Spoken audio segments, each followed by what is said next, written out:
சென்னையில கோயம்புத்தூர்ல சாதாரண பாருங்க, வண்ணையில ஒரு பொண்ணும் ஒரு குழந்தை ஸ்கூட்டர்ல போற மாத்திரம் தலையில தொப்பி போட்டுருக்கா. பொண்ணுக்கும் தலையில தொப்பி இல்ல, குழந்தைக்கும் தலை தொப்பி இல்ல.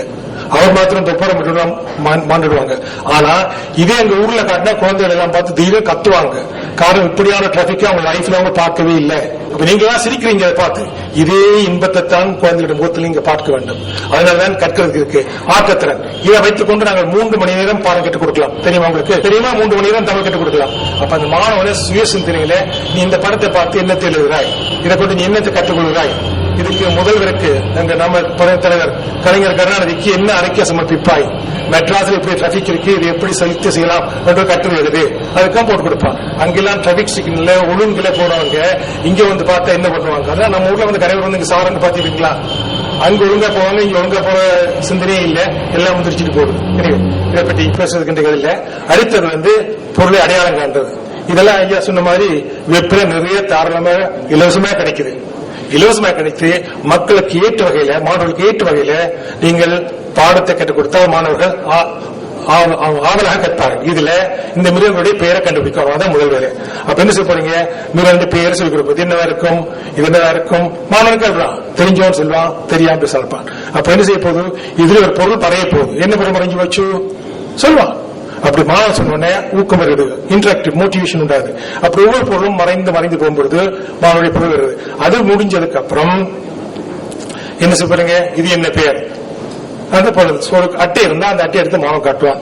இது என்னது, அடுத்தது ஒவ்வொன்றும் என்னது, ஒவ்வொன்றையும் மாணவன் இருக்கும் பொழுது அந்த மாணவர்களுக்கு ஒரு ஊக்கத்தையும் ஆசிரியருக்கும் மாணவருக்கும் இடையில ஒரு ஆர்வத்தை உண்டாக்குறான். இது என்ன கிளியா காகமா? அப்ப ஒரு மாணவன் சொல்லுவான் காமன் சொல்லுவான், இன்னொரு கிளியன்னு சொல்லுவான். அப்ப கிளிதான் சரியான்னு சொல்லு. அப்படி போனதுக்கு அப்புறம் இது என்ன இருக்கும், ஒவ்வொன்றும் காட்சிகளை பொருள் அனிமேஷன் ஐயா கூட சொல்லியிருந்தார். அனிமேஷன் பற்றி இதுல வந்தாச்சு, படம் பார்த்தாச்சு. இனி சத்தத்தை கேட்க போறீங்க. சத்தத்தை கேட்டா என்ன சத்தமா இருக்கும், என்னவா இருக்கும் சொல்லுங்க? கிளியா? இது என்னவா இருக்கும்? இது பூனையா?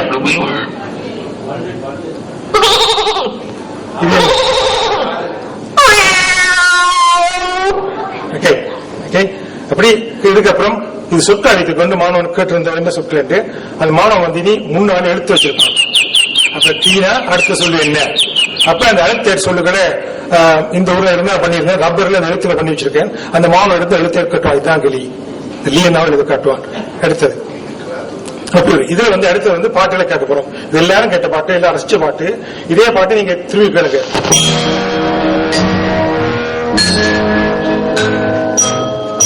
இந்த பாட்டு இந்த வெளியே ஒன்றும் வண்டியை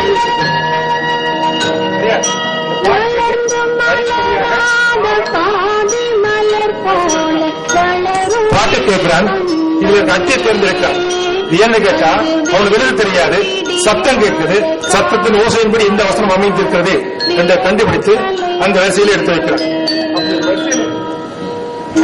வரிசையில எடுத்து வைத்த உடனே பாட்டின் ஒழுங்கு பேர் பார்க்கிறான். இது ஒரு வழி அட்வான்ஸ் குழந்தைகளுக்கு. சரி, இது எப்படி சின்ன குழந்தைகளை பார்க்கலாம்? தனித்தனி சொற்கள் எடுத்து வைங்க. அப்ப ஒரு சொற்கள் திரும்ப அந்த வரியை கேட்டு அவன் கேட்டு அடுக்கி வைப்பான். அதை விட சொல்ல எழுத்து கொடுத்திருக்கு. ரப்பரில் அந்த எழுத்துக்கள் இருக்கு. முதல் சொல்லை கேட்டு அந்த சொல்ல மாத்திரம் கேட்டு எடுத்து நேட்டிவ் ஸ்பீக்கர் இந்த நாட்டில் பேசுறவங்க மொழியை கேட்டு பாடலாம். இந்த பாட்டு வழியா கேளுங்க, திரும்ப பாட்டு வரப்போகுது. கடைசியில் இந்த பாட்டு தான் கேட்கிறேன். பாத்தீங்களா இந்த பாட்டு? இது மாற்றி அமைக்கும் போது கடைசியில இப்ப இல்ல. எனவே அது படத்தை கேட்டுக்கிறது. அடுத்தது வந்து படத்துல கதை ஓவியம் இருக்குது. ஓவியம் எப்படி மாணவன் பேசுறான், சிந்திக்கிற ஆற்றல மாணவனுக்கு உருவாக்குறோம். மாணவன் செய்யறான், படத்தை பார்க்கிறான். படத்தை பார்த்து கதை. ஒரு பையன் கிராமத்துல இருந்து பள்ளிக்கு போறான். பள்ளிக்கு போறதுக்கு எப்படி போறான்? பள்ளிக்கு போகும்பொழுது பேக்கை தூக்கிட்டு பள்ளிக்கூடத்துக்கு நடந்து போறான். பள்ளிக்கு நடந்து போறான். அடுத்த செய்யறான், பட்டணத்துல இருந்து டவுனுக்கு ட்ரெயின்ல போறான். ட்ரெயின்ல போயிட்டு ஏர்போர்ட் போறான். ஏர்போர்ட் போட்டு வெளிநாட்டுல படிக்க போறான். இதே ஒரு படமா வச்சு ஓவியமும் கதையும் பண்ணலாம். இதனால மாணவனுக்கு சிந்திக்கிற ஆற்றலை நாங்கள் உருவாக்கக்கூடிய ஆக்கத்திறனை உருவாக்குறோம். எப்படி பரதநாட்டியத்தையும் தமிழையும் எப்படி இணைத்து படிக்கலாம்? பரதநாட்டியத்தில் நாட்டிய வாத்தியார் நாட்டியத்தை மாத்திரம் சொல்லிக் கொண்டிருக்கிறார். தமிழ் வாத்தியார் அந்த பாட்டு எடுத்து ஒவ்வொரு சொற்களாக விளக்கம் கொடுக்கிறார். இல்லையா குழந்தைக்கு அலைபாயுதே கண்ணாவுக்கும் அலைபாயுதே கண்ணாவுக்கும் வித்தியாசம் தெரியாது.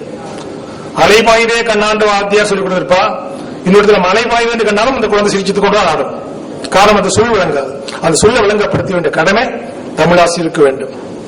அது பள்ளிக்கூட ப்ராஜெக்ட்ல ஒவ்வொரு முத்திரைக்கும் தமிழ்ல பேர் எழுதி அது ஒரு பக்கத்துல படமும் ஒரு பக்கத்துல பேரும் வச்சிருந்தோம். தனி ஒரு அட்டையில பேர் எடுத்திருந்தோம். அந்த பேர்கள் எல்லாம் இணைத்து மாணவர்கள் பார்க்க வேண்டும். இந்த மாணவர்கள் அப்புறம் கூடி பேசுவார்கள், கலந்துரையாடல் எல்லாத்தையும் செய்யலாம். சுய சிந்தனை, சுய ஆற்றல், சுய மதிப்பீடு, சுயவாக்கத்திறன், இந்த நாளையும் குழந்தைகளுக்கு கற்பிக்க வேண்டும் என்றார். இது எடுத்து பார்த்தீங்கன்னா இன்டராக்டிவ் ஒயிட் போர்டு சொல்லி இருக்கு. மின் கரம்பலையில படத்தை போட்டு வாத்தியார்கள் பாடம் சொல்லி கொடுப்பான். அந்த பாடத்தை மாணவர்கள் தெளிவாக எல்லாரும் பார்க்கலாம். இல்ல புத்தகத்தை பார்த்தோம்னா ஒரு ஆள் தான் பார்க்க, மாணவர்கள் எல்லோரும் தெரிய பார்க்கலாம் மின் கரம்பலையில. இதுல ஒரு மாணவி நாடகத்தை பற்றி விளக்கம் கொடுக்கிறார். தான் நடிச்ச நடனத்தை பற்றி மாணவர்களுக்கு விளக்கம் கொடுக்கிறார். காரணம், பயம் இல்லாமல், மிகட பயம் இல்லாமல் அந்த குழந்தை பேசப்படுகிறது. இதுல ஆசிரியர் ஒரு எடுத்து காட்டப்படுறார். அப்ப எழுத்து கொடுக்கிறார், அம்மா ஏன் அழுகிறா, அதான் அர்த்தம். அம்மா ஏன் அழுகிறா எத்தனையோ அர்த்தம் பேசலாம். வீட்டுல அப்பா நடிச்சிருப்பார், இல்ல குழந்தை தப்பு பண்ணியிருக்கோம். ஆனா கவனம் இருக்கணும். உங்க ஊர்ல அம்மா அழுதான்னு சொல்லி குழந்தை பள்ளியில சொன்னா சாயந்தரம் பள்ளிக்கு குழந்தை விட மாட்டாங்க. 2 பேரையும் கூப்பிட்டு யார் யார் கடிச்சுட்டு வைப்பாங்க. அப்ப அம்மா கடிச்சிருந்து இங்கெல்லாம் சாதாரணம். அம்மா அப்பா கடிச்சிருந்தா குழந்தை அவங்க ஊருக்கு போகாது, ஜெயிலுக்கு தான் போகும். காரணம் குழந்தையில கவுன்சில் எடுத்துருவாங்க. அதுக்காக ரொம்ப கவனம். அந்த தொட மாட்டாங்க, தொட்டவங்க எல்லாம் குழந்தை விட்டு இருக்காங்க, கவனிச்சுக்கோங்க. அடுத்தது மாணவர்கள் இதை பார்க்கும் பொழுது இந்த மின் கரம்பலையில இதுல சாதாரணமாக ஒப்புரையில படிக்கிறார்கள். அதே மூலம் தமிழை கற்றுக் கொடுப்பதனால அவர்களுக்கு சாதாரண பள்ளியில படிக்கிறதுக்கும் மற்ற தமிழை படிப்பதற்கும் வித்தியாசம் தெரியாது.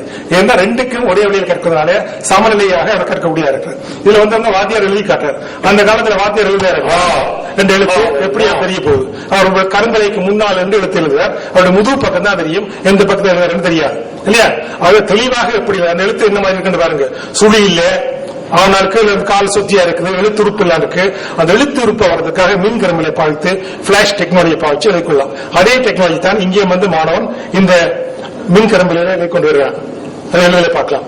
அடுத்தது மின் கரம்பையில பேரை அடையாளம் கிடைக்கும். ஒவ்வொரு சொற்களும் கீழே இருக்கும். அந்த சொற்களை இந்த ஆசிய பேனையினாலே, மின் பேனையினாலே இழுத்து இழுத்து ஒவ்வொன்றுக்குள்ள போடுவார்.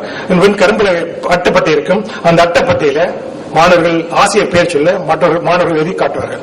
இப்படியான வளங்களை நீங்கள் வகுப்பிலே பாவிப்பதன் மூலம் மாணவர் ஊக்கத்தோடு பாடத்தை படிப்பதற்கு மிக உதவியாக இருக்கும் என்பது எல்லோருக்கும் தெரிந்தது.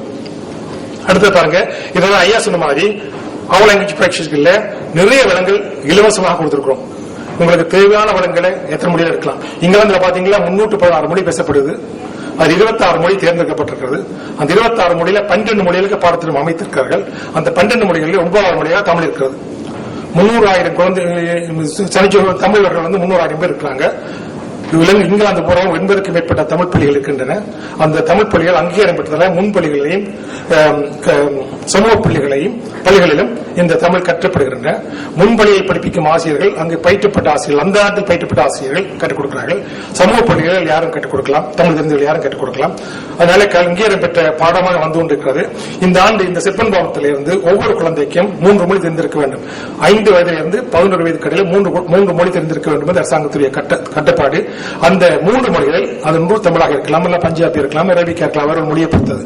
காரணம் தாய்மொழி அவர்களுக்கு தெரிந்திருக்க வேண்டும், சமூக மொழியை தெரிந்திருக்க வேண்டும். சில இடத்துல கலப்பு கல்யாணம் நடக்கிறது. அப்படி கலப்பு கல்யாணம் நடக்கிறதுல எந்த மொழியை அவர் தெரிஞ்சிருக்கார்களோ அந்த மொழி குழந்தைக்கு தெரிவிக்க வேண்டியது அரசாங்கத்துடைய கட்டுப்பாடு. அது மேலால் முக்கியமாக வைத்தியம் படிக்க போறவர்கள் கண்டிப்பாக அவருடைய தாய்மொழியில பேச்சு திறன் வந்திருக்கணும். எழுத வாசிக்க தெரியாட்டிலும் பரவாயில்ல, பேச்சு திறன்களுக்கு தெரிந்திருக்க வேண்டிய கட்டுப்பாடு இங்க வந்திருக்கிறது. அதை பொறுத்தவரை அவர் லாங்குவேஜ் இந்த ப்ராஜெக்ட்ல 9 மொழிகளுக்கு இந்த பாடத்திட்டங்கள் அமைக்கப்பட்டிருக்கின்றன. 9 தரங்கள் இருக்கின்றன. முதலாவது தரத்தில் நீங்கள் என்னத்தை கற்றுக்கொள்ளோ அதே தான் பிரெஞ்சிலையும் படிக்க போறீங்க, அதே தான் ஜெர்மனிலையும் படிக்க போறீங்க, அதைத்தான்